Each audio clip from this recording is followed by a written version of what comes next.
Hello everyone, welcome to my channel. My name is, well, my name doesn't matter. Just know that my channel is named just for laughs, and I'm going to have a variety of content on here. Forgive me as I adjust my mic. I'm going to have a variety of content. Everything from reading books to, there's going to be a lot of, I love real life crime, true crime, or whatever you want to call it, mysteries, alien things like this. So I'm going to try and put a lot of different things up on this channel. So expect a lot of different stuff until I find my niche. But first of all, one of the things I want to do is read books because I love reading books and I love sharing my books with people. And so I'm going to read a chapter a day. I've talked with my wife about it, and she thinks that I should read a chapter a day. Now, that to some of you that may seem like, oh well, that's not very much. I don't want to listen to a channel that only has a chapter a day. But I'm gonna probably, once I get further into it and kind of figure out how to work things, I'm gonna go ahead and read several books a day, different books, chapter a day. So I have a kind of a full schedule. I also have a job, so it's not like I spend all my time with my YouTube channel here or my podcast, depending on where I put it. I work in retail. I won't tell you where, just so that I don't get in any trouble. I don't want to jeopardize my job. I'm not gonna say anything bad about it, obviously, because it's the people that I work with that have encouraged me to go and do this channel. I have put off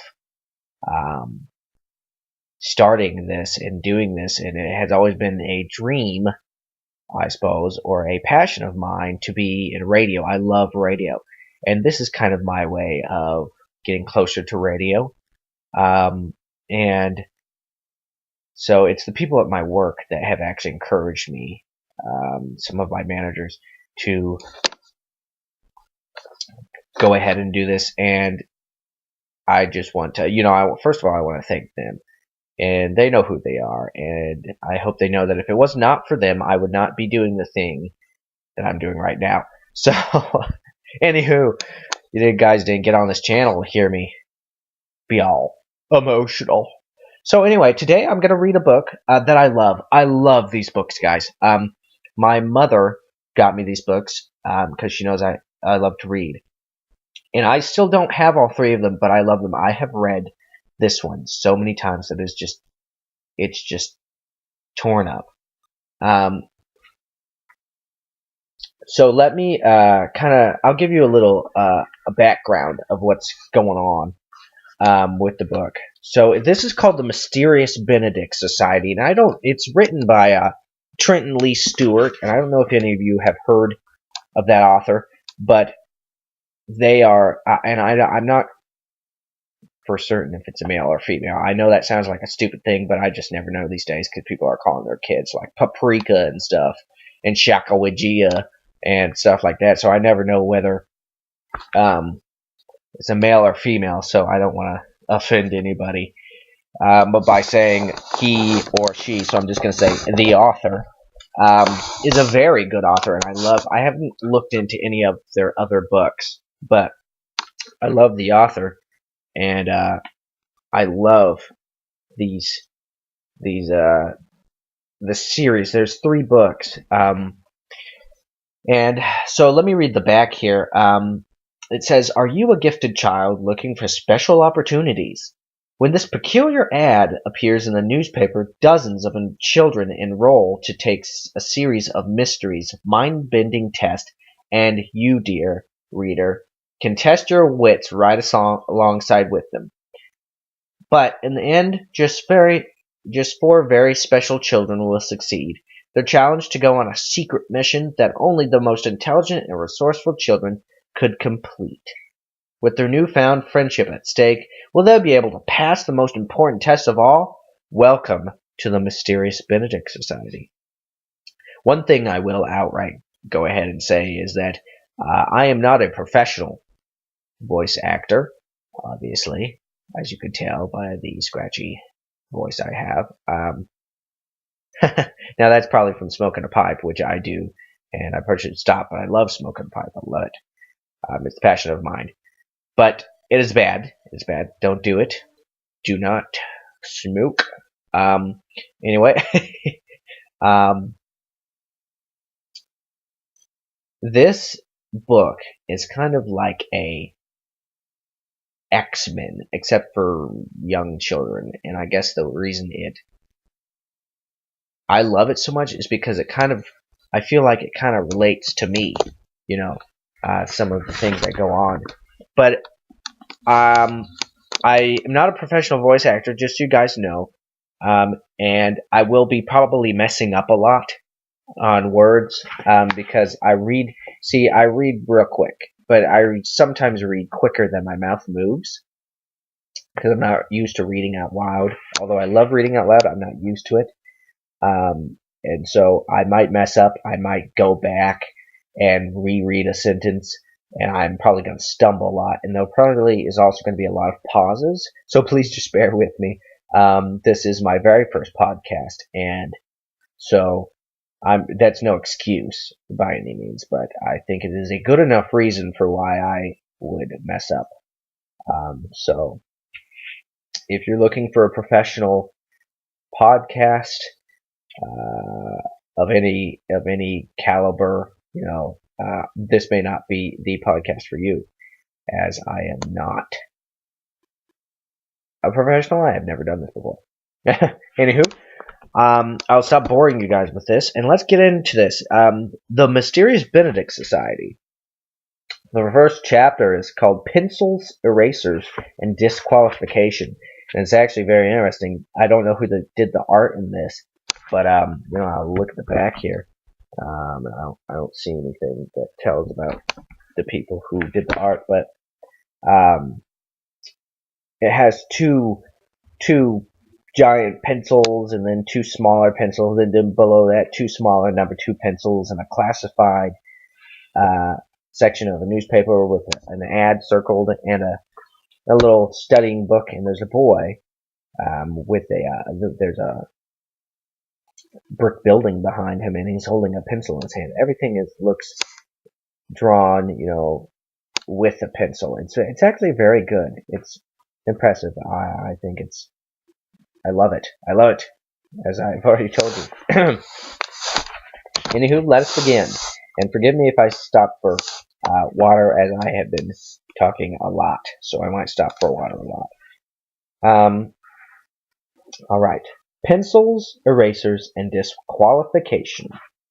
In a city called Stonetown, near a port called Stonetown Harbor, a boy named Rainy, or Renee, or Renee, or Rana, or Rainy. I always have just said Rainy. Moodlin, or Muldooney.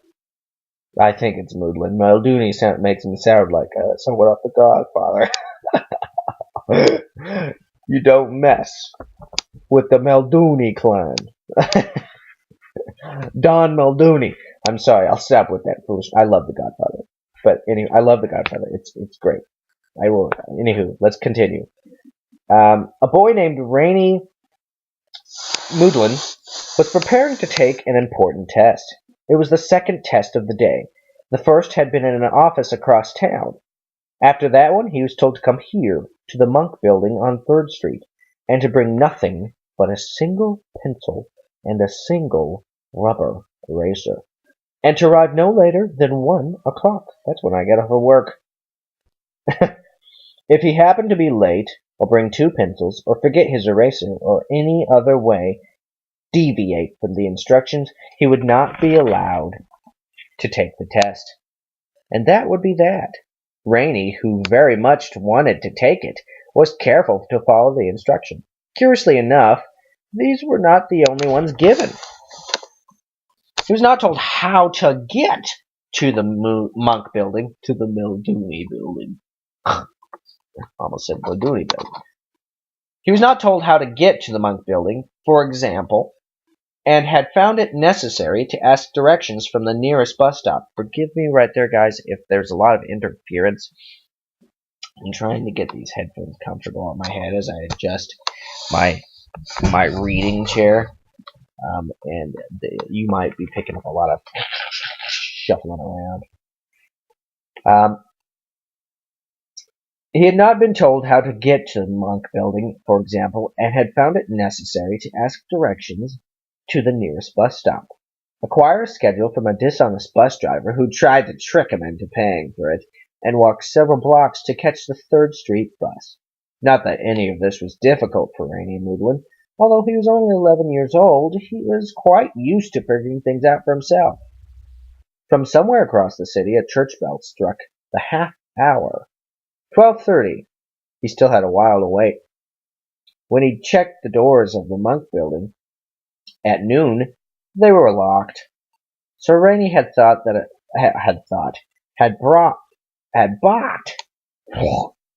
a sandwich at a deli stand and sat down on his park bench to eat it. A tall building in Stone Town's busiest district must have surely had many offices inside, he thought. Locked doors at noon seemed a little peculiar. But then, what hadn't been peculiar about this whole affair? To begin with, there was the advertisement. A few days before, Rainey had been reading the newspaper over breakfast at the Stone Town orphanage. Sharing sections with his tutor, Miss Perrimal. I'm not going to lie, guys. I love this book, but I never can get the names right. Because the names are weird, and I'm not very good at pronouncing anything beside my own name, which I can hardly get through.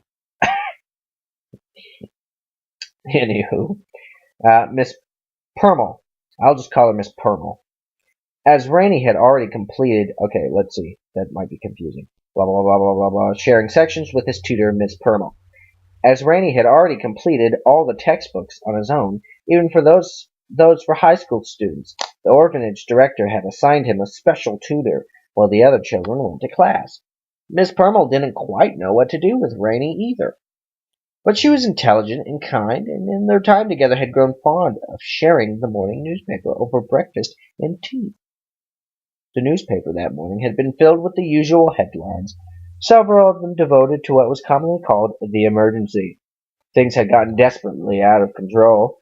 The headlines reported the school systems, the budget, the pollution, the crime, the weather. I'm surprised they don't have it here. Someone's building a wall around America. That's a whole other thing, guys. I don't have a problem with our president, but that's a whole other thing for another podcast. Anywho, the pollution, the crime, the weather, why, everything, in fact, was a complete mess, and the citizens everywhere were clamoring for a dramatic improvement in government. Things must change now, was the slogan plastered on billboards all over the city. It was a very old slogan. Although Rainey rarely watched television, he knew the emergency was the main subject of the news programs everywhere. And every day, as it had been for years. Naturally, when Rainey and Miss Permal first met, they had discussed the emergency at great length, finding themselves quite in agreement about politics. However, they soon found such conversation boring and decided to drop the subject. In general, they talked about other news stories, those that varied from day to day, and afterward they amused themselves by reading the advertisements. Such was the case on that particular morning when Rainey's life had so suddenly taken a turn. Do you care for more tea? Do you care for more tea with your tea? Do you care for more honey with your tea? Miss Permal had asked, speaking in Tamil, a language which she was teaching him. But before Rainey could answer, of course he wanted more honey, the advertisement caught Miss Permal's eye, and she exclaimed, Rainey, look at this. Would you be interested? Miss Permal sat across the table from him, but Rainey had no trouble. reading upside down. So he quickly scanned the advertisement in bold printed letters that said, "Are you a gifted child looking for special opportunities?" How odd, he thought. The question was uh, addressed directly to children, not to their parents. Rainey had never known his parents, who had died when he was an infant, and it pleased him to read a notice that seemed to take this possibility into account. But still, he thought, how odd. How many children read the newspaper after all? Rainey did, but he had always been alone in this and had been considered, oh well, an oddball. If not for Miss Permel, he might have even given it up by now to avoid some teasing. "I suppose I might be interested," he said to Miss Permel, "if you think I would qualify." Miss Permel gave him a weary look. "Don't you play games with me, Rainy Moodlum. If you aren't the most talented child I've ever known, then I've never known a child at all." Forgive me with my stupid low voices. I love doing the voices. So if I forget them or change them around, forgive me. Miss. Oh wait, I already read that. There were several sections of the test administered over the weekend. They'd made plans for Rainey to attend the very first section. Unfortunately, on Saturday, Miss Permel's mother fell ill, and Miss Permel could not take him.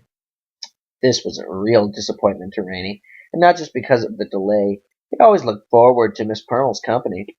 Her laughter, her weary expressions, the stories she told, often in Tamil, of her childhood in India. Oh, maybe I should begin in an Indian voice. Excuse me for that very loud burp. But in the real world, people burp at random times. I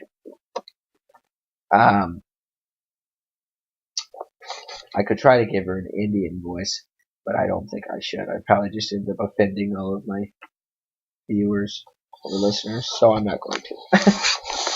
Even the occasional sighs she made when he didn't think he was aware. They were gentle and lighting, these sighs, and despite their melancholy, Rainey loved to hear them. Miss Permel sighed when she was feeling sad for him. He knew. She did not say, but he knew. Sad to see him teased by the other children. Sad the poor boy had lost his parents. Rainey wished he hadn't worried her, but he did like knowing she cared. She was the only one that did. Not counting Seymour, the orphanage cat, with whom Rainey spent the day in the reading room, and he only wanted to be petted. Quite apart from his eagerness to take the special test, Rainey simply missed Miss Permel. He was hopeful then when Mr. Rutger, the orphanage director, informed him late in the evening that Miss Permel's mother was considerably improved. Rainey was in the reading room again, the only place in the orphanage where he could be assured of solitude. Nobody ever ventured into it. And freedom from persecution. At dinner, an older boy named Vic Moffinger had tormented Rainey for using the word enjoyable to describe the book he was reading. Vic thought it too fancy a word to be proper, and soon had gotten the entire table laughing and saying enjoyable in mocking tones, until Rainey had finally excused himself without dessert and retreated here. "Yes, she is much better, said Mr. Rutger, through a mouthful of cheesecake. He was a thin man with a thin face. His cheeks positively bulged as he chewed. "Miss Permel had just telephoned with the news. She asked for you, but you were not to be found in the dining hall, and I was in the middle of dinner, so I took a message for you." "Thank you," said Rainey with a mixture of disappointment. Cheesecake was his favorite dessert. "I'm glad to hear it." "Indeed. Nothing like health. Absolutely nothing like it. Best thing for anyone," said Miss Rutger, but here he paused in his chewing, with an unpleasant worried expression upon his face. as if he thought perhaps there had been an insect in his food. Finally he swallowed, brushed the I was about to say something bad there. Brushed the crumbs from his waistcoat and said, "But see here, Rainey, Miss Purmell mentioned a test of some sort. Special opportunities, she had said. What is this all about?" "This isn't about attending that advanced school, is it?" They had been through this before. Rainey had repeatedly asked to apply elsewhere, but Mr. Rutger had insisted Rainey would fare better here, with a tutor, than at an advanced school. "Here you are comfortable," Mr. Rutger had told him more than once, and more than once Rainey had thought, "Here I am alone." But in the end Mr. Rutger had his way, and Miss Purmell was hired. It had proved a blessing. Rainey would never complain about Miss Purmell. Still, he had often wondered what life might have been like at school, where other students didn't find him so odd. "I don't know, sir," Rainey said, his hopefulness slipping into dejection. He had wished Miss Purmell hadn't mentioned the test, though of course she must have felt obliged to. "We just wanted to see what it was all about." Mr. Rutgers considered this. "Well, no harm in seeing what things are about, I suppose. I should know what it's about. I should like to know what it's about all myself. In fact, why don't you prepare a report for me when you return? Say 7, no, 10 pages. No hurry, you can write it tomorrow evening." "Tomorrow evening," said Rainey. "Does this mean that I'm taking the test?"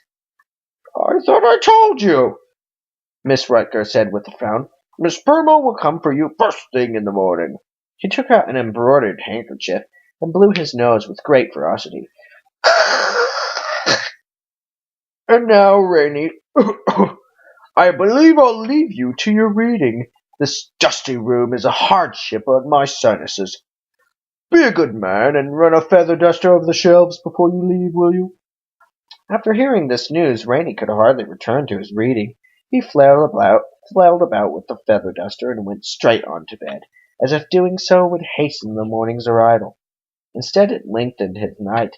He was far too eager and anxious to sleep. Special opportunities, he kept thinking over and over again. He would have been thrilled to get just a crack at plain old regular opportunities, much less special ones. Just before dawn, he quietly rose and got ready with the lights off, so not to disturb his roommates. They often snarled at him for reading in bed at night with a little pin light that he used under the covers, and hurried down to the kitchen. Miss Purmell was already waiting for him. She had been too excited to sleep as well and had arrived early. The kettle was just beginning to whistle on the stove. Miss Purmell got back to him. Miss Purmell, with her back to him, was setting out the cups and saucers. "Good morning, Miss Purmell," he said froggily. "Oh, good morning, Miss Purmell," he said froggily. He cleared his throat. "I was glad to hear your mother's doing better." "Thank you, Rainey. Would you—" Miss Purmell turned, and then took one look at him and said, "You will not make a good impression dressed like that, I'm afraid. One mustn't wear striped pants and with a checkered shirt. Rainey, in fact, I believe those must belong to a roommate. They're at least a size too big. Also, it appears that one of your socks is blue and the other one is purple." Rainey looked down at his outfit in surprise. Usually he was the least noticeable of boys. He was average size and also an average pale complexion. His hair was of average length and he wore average clothing. His hair was even an average brown color. This morning, though, he would stand out in a crowd, unless it happened to be a crowd of clowns. He grinned at Miss Purmell and said, "I dress this way for good luck." "Luckily, you won't need luck," Miss Purmell said, taking the kettle from the stove. "Now please go change, and this time turn on your light. Never mind how your roommates grumble, so that you might have a better luck at choosing your clothes. When Rainey returned, Miss Pearl told him that she had a long errand to run. Her mother had been prescribed new medicine and a special diet, and Miss Pearl must go shopping for her. So it was agreed that she would take him to the test and pick him up when it was over. After a light breakfast, neither of them wanted more than toast. Yet well before anyone else in the orphanage had risen, Miss Pearl drove him across the sleepy city to an office building near Stonetown Bay. Excuse me. I had a soda, and it's like all coming up right now. Just blah, blah, blah, bubbles, bubbles, bubbles, bubbles. A line of children already stood at the door, all of them accompanied by their parents, all fidgeting nervously. When Miss Pearl moved to get out of the car, Rainey said, "I thought you were dropping me off."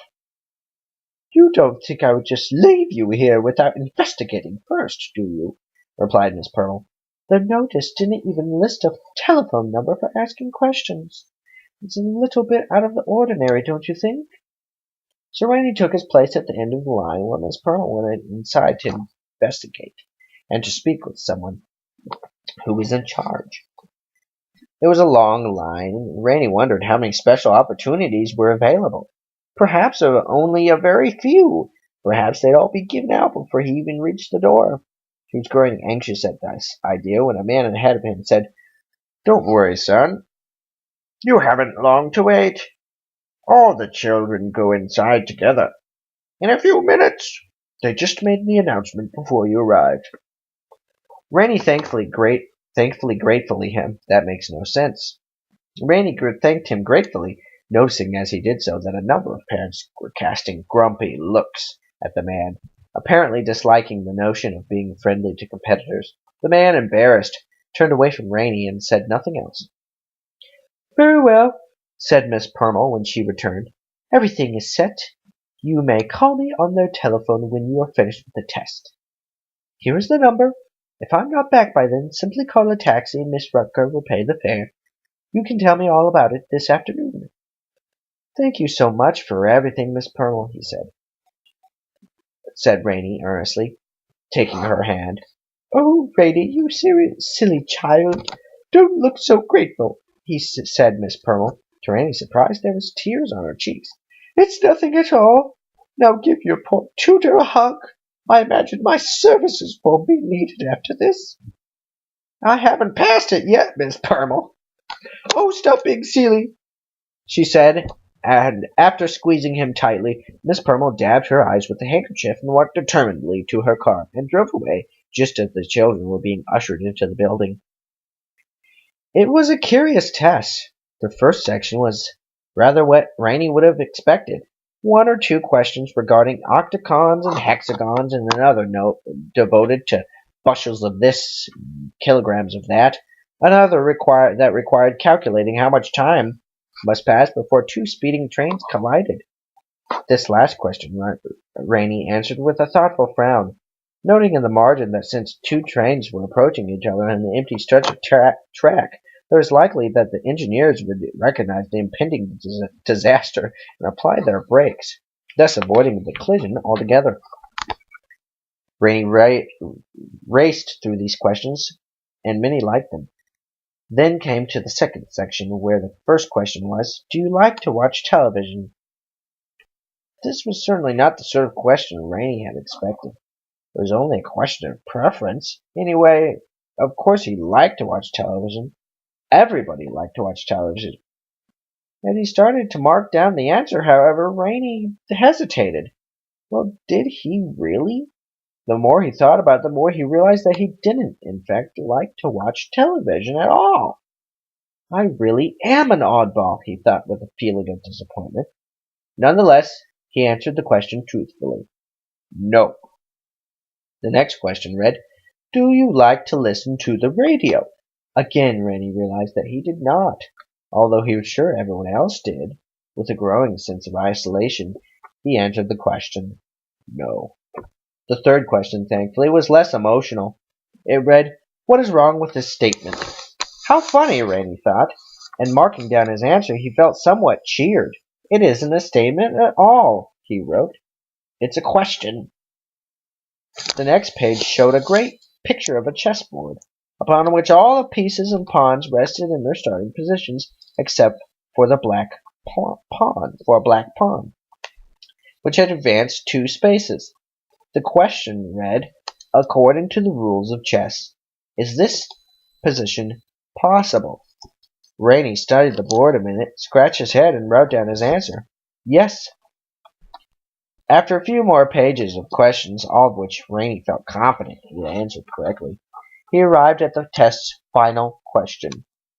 "Are you brave?" Just reading the words quickened Rainey's heart. Was he brave? Bravery had never been required of him, so how could he tell? Miss Permel would say that he was. She'd point out how cheerful he tried to be despite feeling lonely, how patiently he withstood the teasing of other children, and how he always was eager for a challenge. But these things only showed that he was good-natured, polite, and very often bored. Did they really show that he was brave? He didn't think so. Finally, he gave up trying and simply decided to write, "I hope so." Excuse me. He laid down his pencil and looked around. Most of the other children were also finishing the test. At the front of the room, munching rather loudly on an apple, the test administrator was keeping a close eye on them to ensure they didn't cheat. She was a thin woman in a mustard-yellowish suit, and a yellowish complexion, and short, cropped, rusty red hair, and a stiff posture. She reminded Rainey of a giant walking pencil. "Pencils!" the woman suddenly called out, as if she read his thoughts. The children jumped in their seat. "Please lay down your pencils now," the pencil woman said. "The test is over." "But I'm not finished," one child cried. "That's not fair." "I want more time," cried another. The woman's eyes narrowed. "I'm sorry if you haven't finished, children, but the test is over. Please pass your papers to the front of the room and remain seated where the tests are graded. Don't worry, it won't take long." As the papers were passed forward, Rainey heard the boy behind him snicker and say to his neighbor, "If they couldn't finish that test, then they shouldn't even come at all." Like that chess question. Who could have missed it? The neighbor, sounding every bit as smug, replied, "They were trying to trick us. Pawn can only move 1 space at a time. So of course the position wasn't possible. I'll bet some stupid kids didn't know that."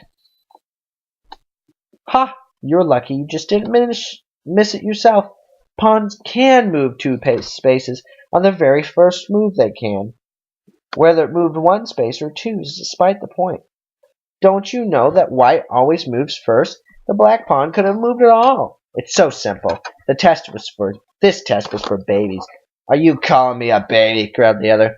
"You boys been there. Stop talking." Rainey was suddenly anxious. Could he have possibly answered the question wrong? And what about that other question? Or the others? Except for the odd question about television and bravery, they'd seemed easy, but perhaps he was just such a strange bird that he misunderstood everything. He shook his head and tried not to care. If he wanted to prove himself brave, after all, he had just better stop worrying. If he must return to his routine at the orphanage, at least he had Miss Permel. What did it matter if he was different from other children? Although everyone got teased from time to time, he was no different in that respect. Rainey told himself this, but his anxious feelings did not fade. After all the test had been turned in, the pencil woman stepped out of the room, leaving the children to bite their nails and watch the clock.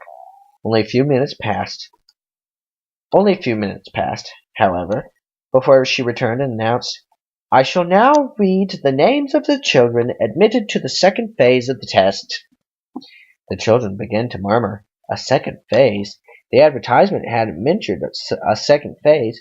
The woman continued, "If your name is called, you are to report to the Monk Building on 3rd Street no later than 1 o'clock, where you will join other children from other sessions who also passed the test." She went on to lay out the rules about pencils, erasers, and disqualifications. Then she popped a handful of peanuts into her mouth and chewed ferociously as if she were starving. Rainey raised his hand. Yes, the woman said, swallowing. Excuse me, you said to only bring one pencil, but what if the pencil lead breaks? Will there be a pencil sharpener? Again the boy behind Rainey snickered, this time muttering, What makes him so sure that he'll be taking that test? She hasn't even called the names yet. It was true, he should have waited until she had called the names. He must have seemed very arrogant. Cheek burnings, Rainey ducked his head. The pencil woman answered, Yes, if a sharpener should become necessary, one will be provided. Children are not to bring their own, understood? There was a general nodding of heads, after which the woman clapped the peanut grip from her hands, took out a sheet of paper, and continued, Very well. If there are no other questions, I shall read the list. The room became very quiet. Granny Moodlin, the woman called. Granny's heart leaped. There was a grumble of discontent from the seat behind him, but as soon as it passed, the room grew quiet again. The children waited on bated breath for other names to be called. The woman glanced up from the sheet. That is all, she said matter-of-factly, folding it and tucking it away. The rest of you are dismissed. The room erupted into cries of anger and dismay. Dismissed! The boy behind Rainey said the boy behind Rainey. Dismissed!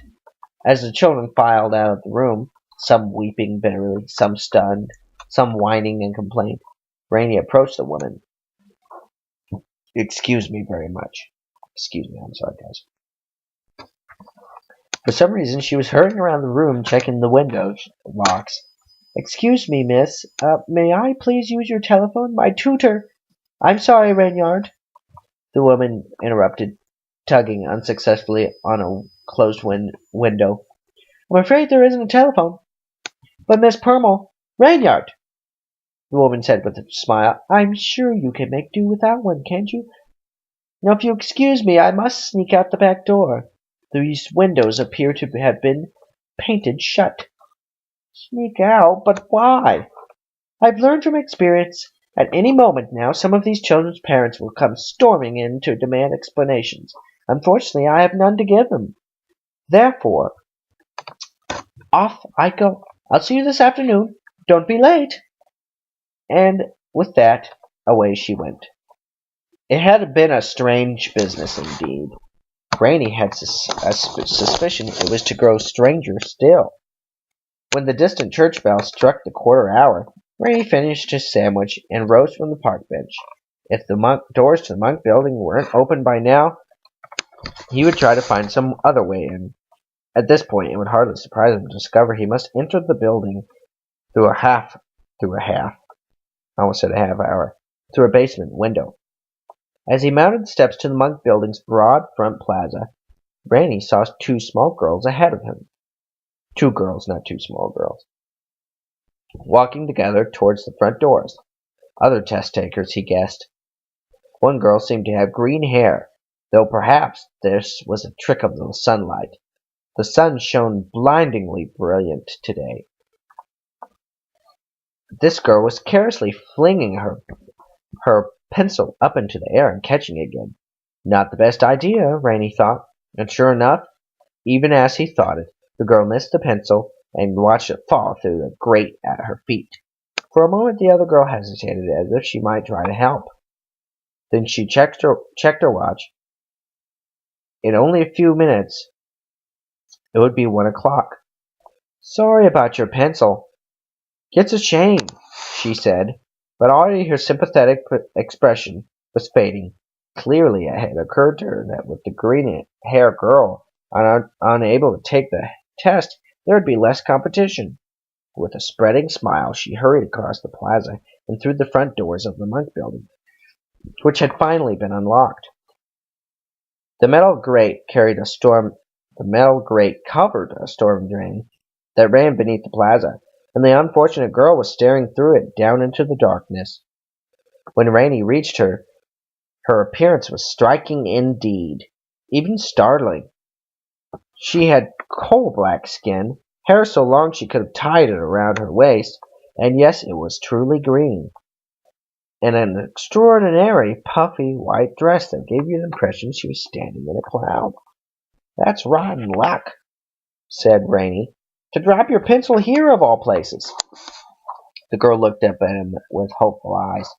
"You don't happen to have an extra one, do you?" "I'm sorry, I was told to bring—" I know," she interrupted. "Only one pencil." "Well, that was my only pencil, and a fat lot of good it would do me down in that drain." She stared wistfully through the grate a moment, then looked at Rainey as surprised to see him still standing there. "What are you waiting for? The test starts any minute." "I'm not going to leave you here without a pencil," Rainey said. "I was surprised your friend did." "Oh, that other girl? She's not my friend. We just met at the top of the steps. I didn't even know her.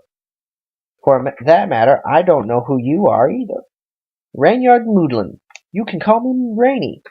"Okay, Rainey. Nice to meet you. I'm Rhonda Kimsby.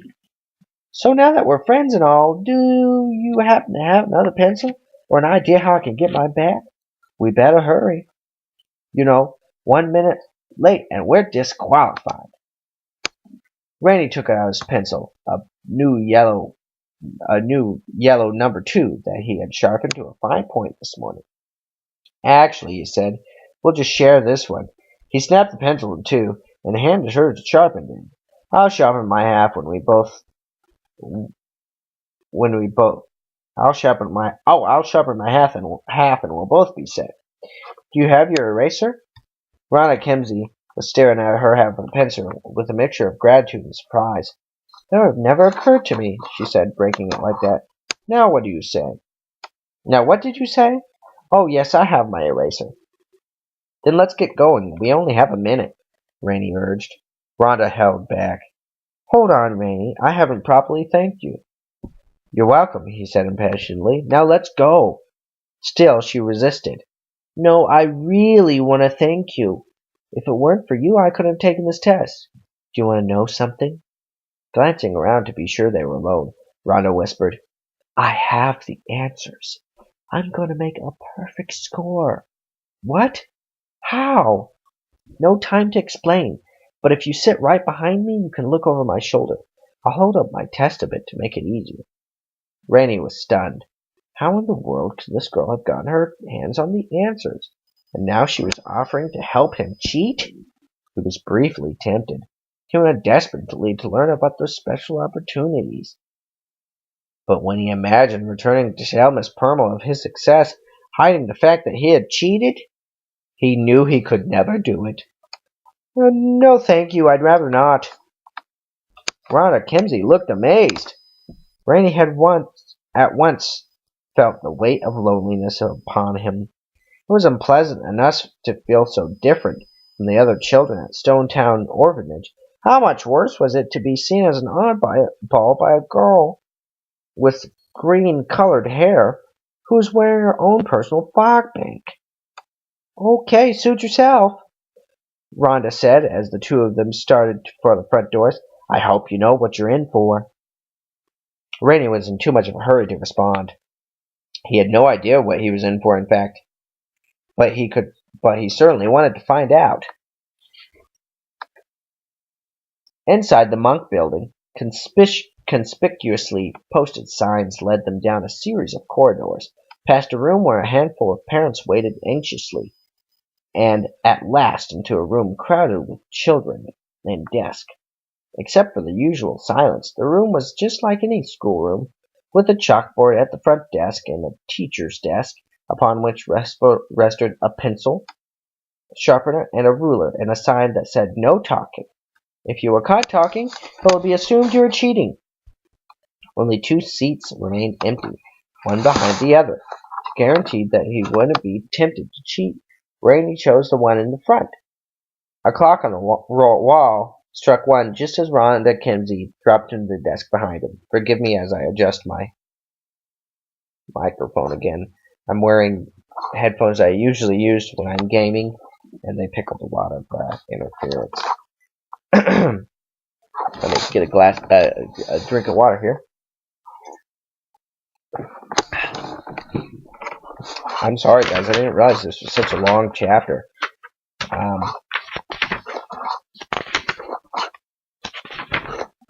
I've got 1, 2, 3, 4, 5 pages left. So I'm just going to go ahead and finish these 5. It seems like a lot, but trust me, we'll fly through it.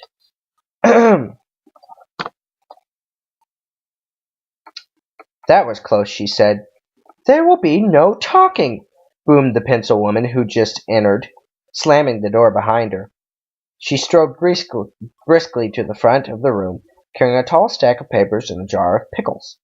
If any child is caught cheating, he or she will be executed. The children gasped. I'm sorry, did I say executed? I meant to say escorted. Any child caught cheating will be escorted from the building at once. Now then, are you all relaxed? It is important to be relaxed when taking such an extremely difficult test as this, especially considering how long it is and how very little time you'll have to complete it.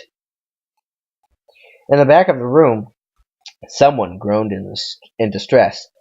Ugh! You there! Shouted the pencil woman, pointing her finger. Every head in the room swiveled to see who had groaned. It was the same girl who had abandoned Rhonda Kimsey on the plaza. Under the savage stare of the pencil woman, the girl's face went pasty pale, like the underbelly of a dead fish. I said no talking, the woman barked. Do you wish to leave now? But I only groaned, the girl protested. The pencil woman frowned. Do you mean to suggest that saying, but I only groaned, does not count as talking? I'm sorry. Oh, it cracks me up every time I read this book. The girl, frightened and perplexed, could hardly muster a shake of the head. Very well. Let this be a warning to you, and to all of you. From this moment there will be no talking. Period. Now then, are there any questions? Rainey raised his hand. Rainyard Moodlin, do you have a question? Rainey held up a broken pencil and made a pencil sharpening motion with the other hand. Very well, you may use a pencil sharpener on my desk. Rainey hustled forward, sharpened his pencil.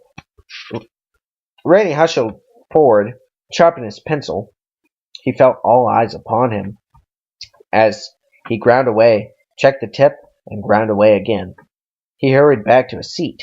As he did so, he noticed Rhonda Kimsey slipping a tiny piece of paper from his sleeve, the sleeve of the cloud dress, the list of test answers. She was taking quite a risk, Rainey thought. But he had no chance to reflect on it further, as the pencil woman now launched into the rest of her speech. You shall have 1 hour to complete this test, she barked, and you shall follow these directions exactly. First, write your name on the top of the test. Second, read all the questions and answers carefully. Third, choose the correct answers by circling the appropriate letter. Fifth, bring the completed test to me. Sixth, return to your seat and wait until all the tests have been graded, at which time I will announce the names of those who pass. The children shifted uneasily in their seat. What had happened to the fourth step? The pencil woman skipped from third to fifth. The children looked at one another, not daring to speak. What if the fourth step was important? Rainey was waiting, hoping someone else would raise his hand for a change. When no one did, would raise a hand for a change. When no one did, he timidly raised his own. Yes, Reynard. He pointed to his mouth. Yes, you may speak. What is your question? Excuse me, but what about the fourth step? There is no fourth step, the woman replied. Any other questions? Utterly baffled, the children now held their tongues.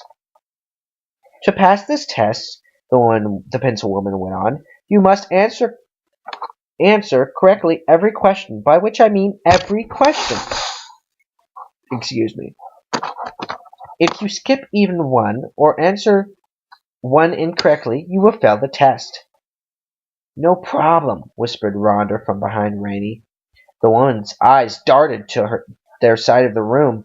She stared hard at Rainey, whose mouth went dry. Why on earth didn't Rhonda keep her mouth closed? Was she trying to get them thrown out?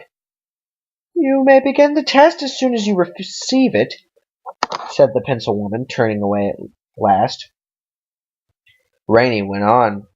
Rainey resisted the urge to sigh with relief. Even a sigh might disqualify him. Besides, what relief he felt didn't last long. The pencil woman had begun handing out the test.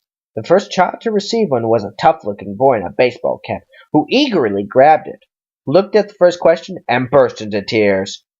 The girl behind him looked at her test, rubbed her eyes as if they weren't working properly, then looked again. Her head wobbled on her neck. If you begin to feel faint, the pencil woman said, moving on to the next child, place your head between your knees and take deep breaths. If you think you may vomit, please come to the front of the room where a trash can will be provided. Down the row she went, distributing the test. The crying boy began flipping through the test now. There appeared to be several pages, and with each new page his sobs grew louder and more desperate. When he reached the end, he began to wail. I'm afraid loud weeping isn't permitted, said the pencil woman. Please leave the room. The boy, greatly relieved, leaped from his desk and raced to the door, followed by two other children who hadn't received the test yet but were terrified now to see it. The pencil woman closed the door. If any others flee the room in panic or dismay, she said sternly, please remember to close the door behind you. Your sobs may disturb the other test takers. She continued handing out the test. Child after child received it with trembling fingers, and child after child, upon looking at the test, turned pale or red or even a subtle shade of green.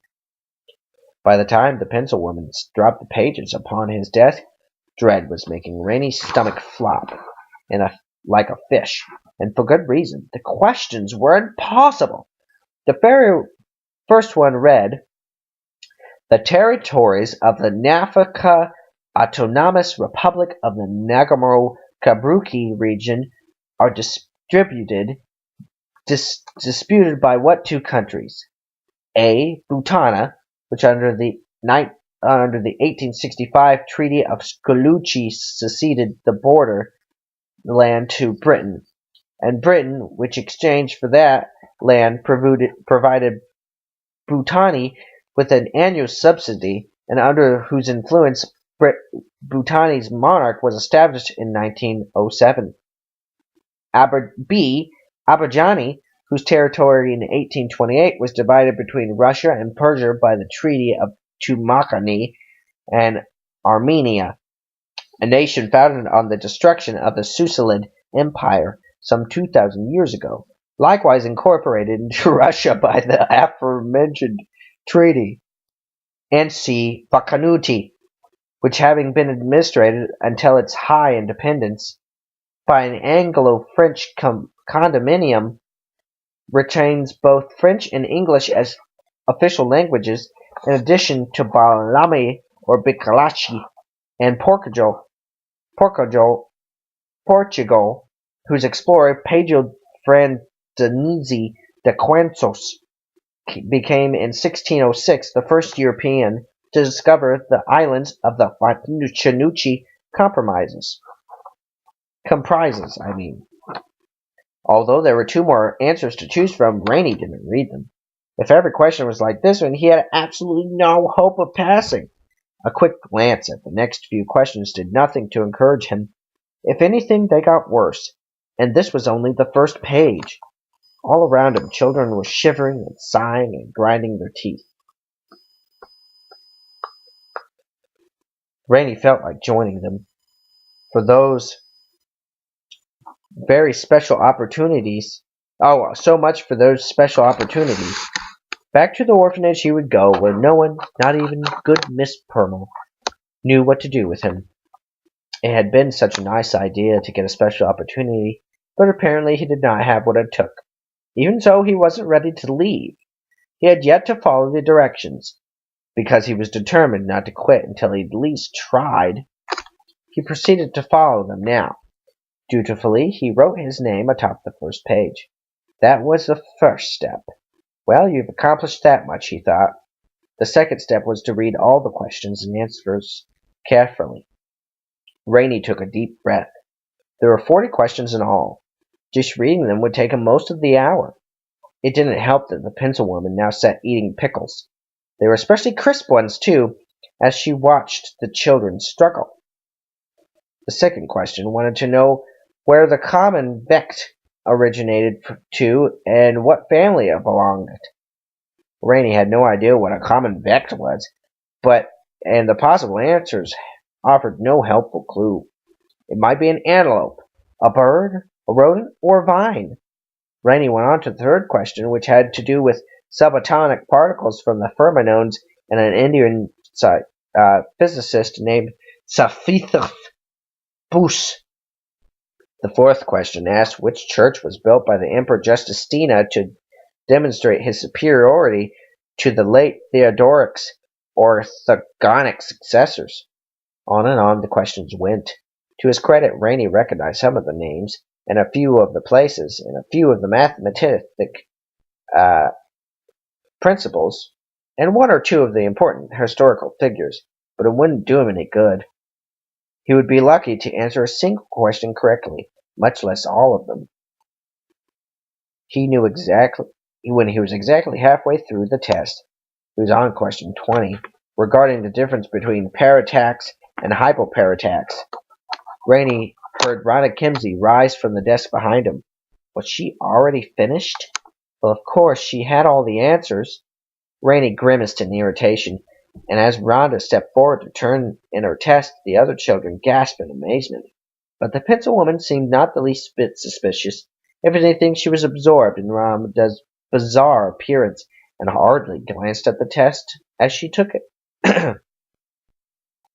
Rainey had a sudden insight. Rhonda was calling attention to herself on purpose. It was a trick. No one would suspect her of cheating, because who in her right mind would make such a spectacle of herself?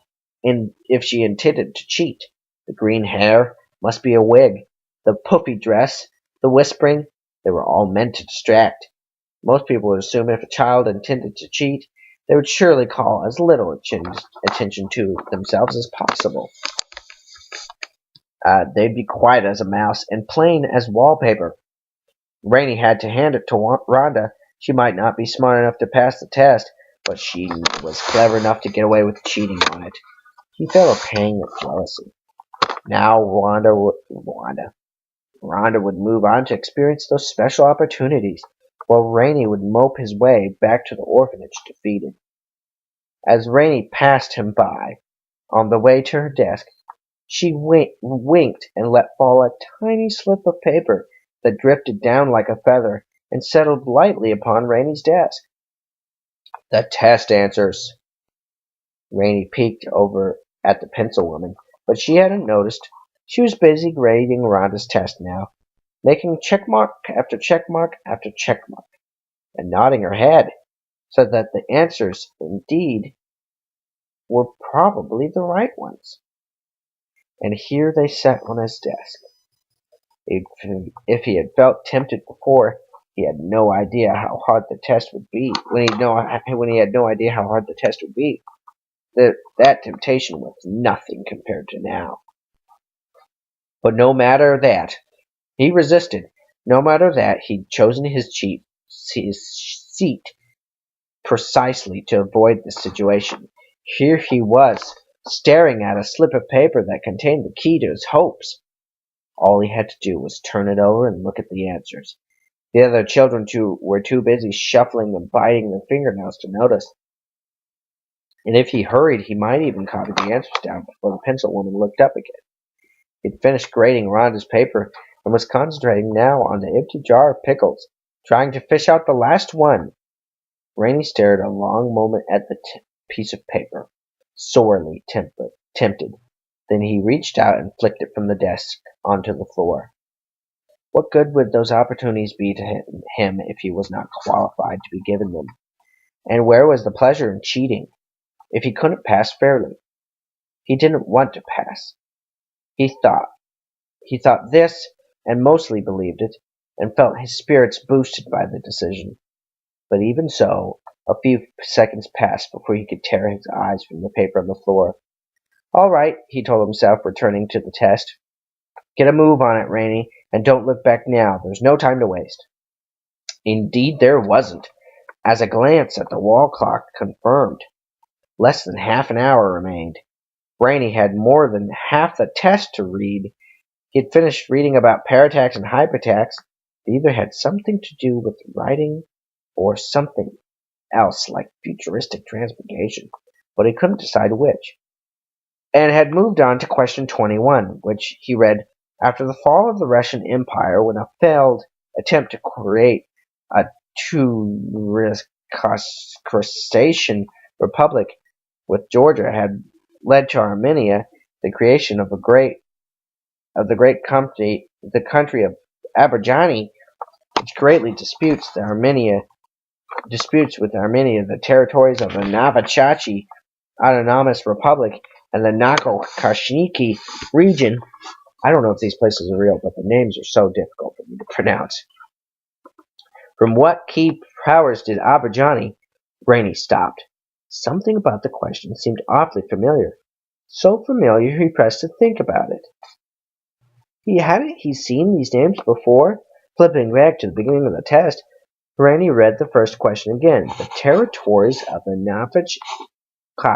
Navachachi Autonomous Republic and the Nagorno-Karabakh regions were disputed by what two countries? He blinked, hardly believing his eyes. Armenia and Aberjani. The answers to the questions. The answers to question 1 lay hidden in 21. This wasn't a test of knowledge at all. It was a puzzle. Rainey looked at question 21. Despite having originated in Europe, the vine... Rainey looked at question 21, which began, despite having originated in Europe, the vine known as common vecht, a member... Excuse me, oh my God, I'm sorry.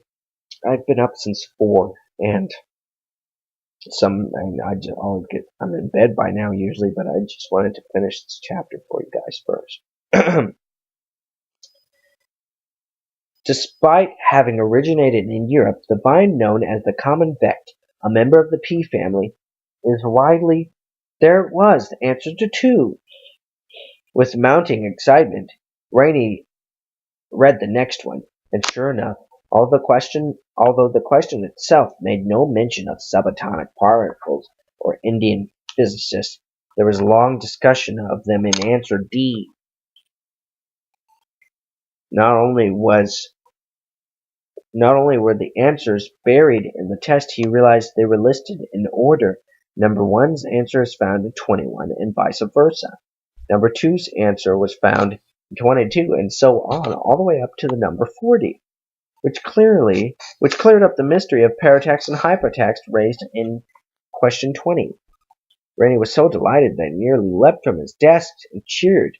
Still, he couldn't spare even a moment to congratulate himself. Time was running short. Eagerly, he set up the task of finding the correct answers. This took a good while, as it was necessary to flip back and forth between the pages and read a great deal of text. In the end, it took Rainey almost exactly 1 hour to finish the test. He had only just circled the last answer, placed his test on the pencil woman's desk, looked around at the other children. Some were ferociously circling numbers at random, hoping to get lucky, and some were not to be seen at all, having crept out of the room in bleak despair. The pencil woman shouted, "Pencils! Time's up, children. Lay down your pencils, please." After a certain amount of blubbering and wiping away the tears, the children stacked their test on top of Rainey's and returned to their seats, in exhausted silence as they waited for the pencil woman, who flipped through the test. This took but a minute. She had only to look at the first question, after all. When she came to Rainey's When she came to Rainey's at the bottom of the stack, she ran through the pages, making check marks and nodding. Nice work, Rhonda whispered from behind him. You managed it on your own. She seemed genuinely pleased that he hadn't cheated, despite having encouraged him to do just that. She certainly was a strange one. I shall now read the names of those who passed the test, announced the pencil woman. If your name is called, you advance to the third stage of testing, so please remain seated and await further instructions.